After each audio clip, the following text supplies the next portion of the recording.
بسم الله الرحمن الرحيم. الحمد لله والصلاة والسلام على سيد الخلق محمد وعلى آله وأصحابه أجمعين.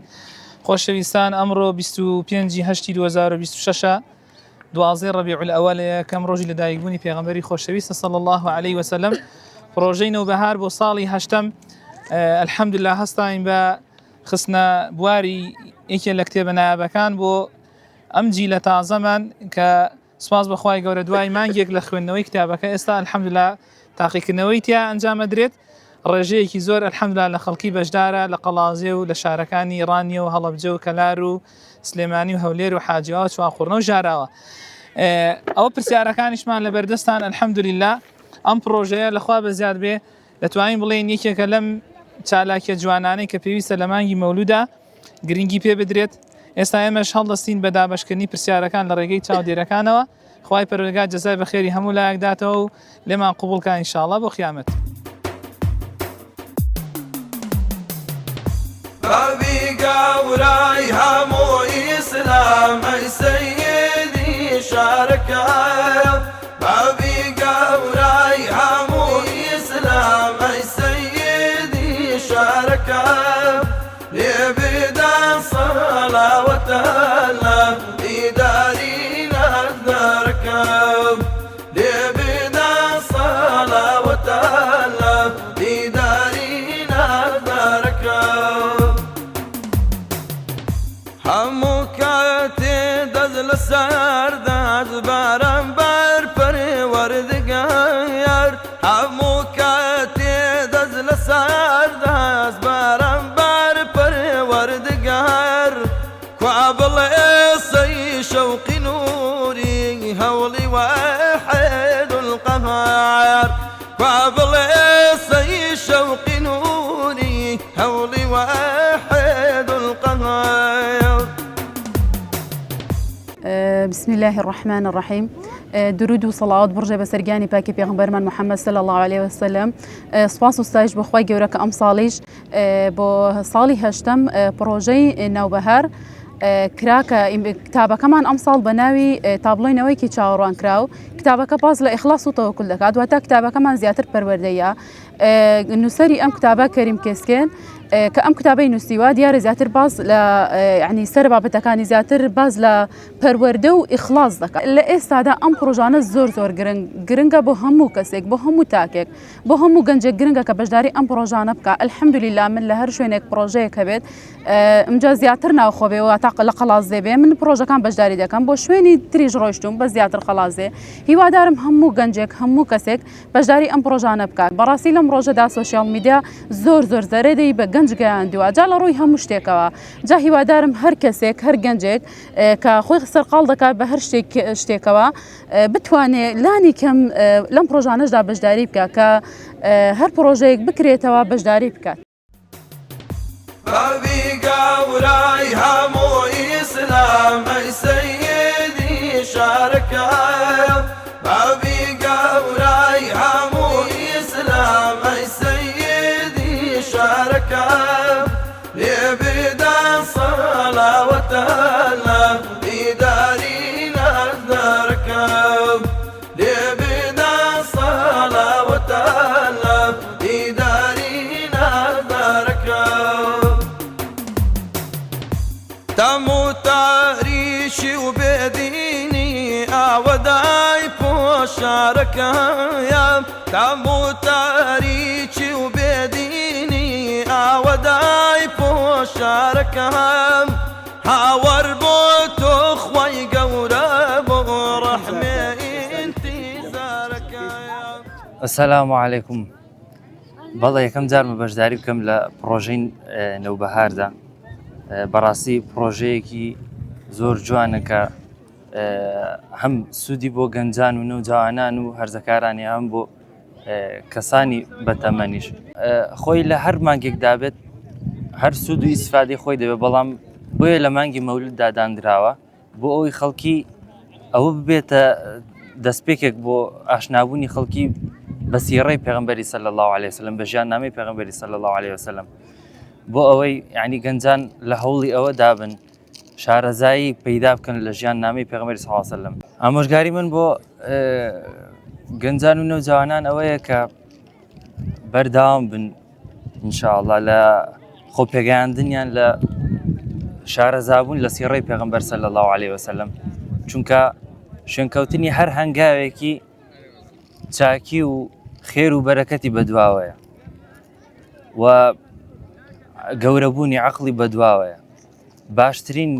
قدوەیە کە خوای گەورە بۆ ئێمەی داناوە هەم دەتوانین ئیسیفادە لە قسەکانی بکەین هەم دەتوانین ئیسیفادە لە ڕەوشتی بکەین لە هەموو شتێکدا دەتوانین بکەینە قدوەی خۆمان بابی گەورەی هەموو ئیسلام ئەی سەیدی شارەکەم بابی گەورەی هەموو ئیسلام ئەی سەیدی شارەکەم لێ بێدە سەڵاوەتە لە دیداری نەزدەرەکەم لێ بێدە سەڵاوەتە لە دیداری نەزدەرەکەم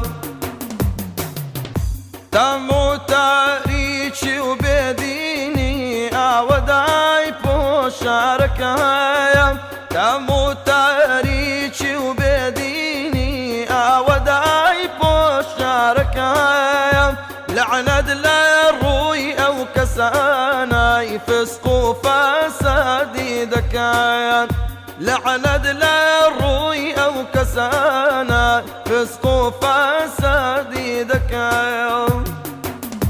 بسم الله الرحمن الرحیم پێشێکی بە خێراتنی کەناڵەکەتان دەکەم یاخوا بەخێر بێن بە تایبەتی لەو ڕۆژە پیرۆزەی کە یادی لە دایکبوونی پێشەوای مرۆڤایەتی پێغەمبەرمان صلی الله عليه وسلم محەممەد ڕوحم بە قوربانی بێ یاخوا بەخێر بێن سەر چاوان وەڵا کتێبێکی زۆر زۆر باشە زۆرم سوود لێ بینیوە ئینشاءالله هیوادارم هەمیشە ئەو لەو کتێبانە دروستکەن و بیکەنە پرۆژەی ئیمتیحانات وشتیوە خەڵک زیاتر سوودی لێ دەبینی لەبەر ئەوەی ئەگەر ئیمتیحانت نەبێ ناتوانێت ئەو کتێبانە بخوێنیەوە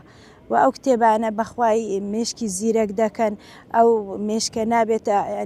نامریت ئەو کەسانێگە کتێب ناخوێنەوە و زۆر یادی خوای گەورە ناکەن و مێشکیان دەمریت هەمیشە ئەنی تەمباڵ دەبن و گوێ نادەن بە خوێندنەوەی قورئانیش خوێندنەوەی دیکەش ئەوڵا کتێبێکی زۆر زۆر باشە هەموو لایەنەکانی تێدا وەفای تێدا دڵسۆزی تێدا گوێڕاڵی خوای گەورە و پێغەمبەری تێدا دوعا و پارانەوەی تێدا ئەمن یەکەباری خۆم زۆر زۆرم سوود لێ بینیوە بابەتێکی ناو کتێبەکە زۆر سەرنجڕاکێشان بە گشتی یەک بابەتی گرنگ کە زۆر سەرنجڕاکێشان وەڵای زۆر زۆر ئەگە سەرنجی ڕاکێشام یا زیکر و تەسبیحات بە تایبەتی زیکری دوای نوێژێ ئەو زیکرە زۆر گرنگە ئەوەی کە دەڵێت 33 جار سبحان الله 33 جار الحەمدولله 33 جار الله ئەکبەر ئەو زیکرانە زۆر زۆر گەورن چونکە هەم دەبنا نورێک لە قەبریدا هەمیش ئەو دەستانت قەت نەخۆش نابن چونکە یادی خوای گەورەیان پێ دەکەی و هەروە ئەو دوعانە ئەو زیکرانە لە دوای نوێژێ ڕاستەوخۆ کەسا کەسی وا هەیە دوای نوێژێ یەکسەر هەڵدەستی دەچی ئیشێکی دەکا بەڵام چاک وایە ئەو زیکرانە بکەیت چکە ئەو زیکرانە زۆر زۆر گەورن ئەو چیرۆکە زۆر سەرنجی ڕاکێشام ئەگەر هاوڵێکی پێغەمبەری خوای کە 16هەمین کەس بوو مسلمان بوو ناوی خەبابی کوڕی ئەرەد بوو مسلمان بوو جا کۆیلەش بوو کۆیلەی ژنێکی ڕەشپێز بوو ناوی ئەنمار بوو کە زانی مسلمان بووە ئەزیەتی دەدا هەموو ڕۆژێ داخی دەکرد ئەویش پاشگەز نەدەبووە لە بڕیارەکەی ولاوەی کە مسلمان بوو گەچی دوای خوای گەورە ئەو تۆڵەی لێستاندەوە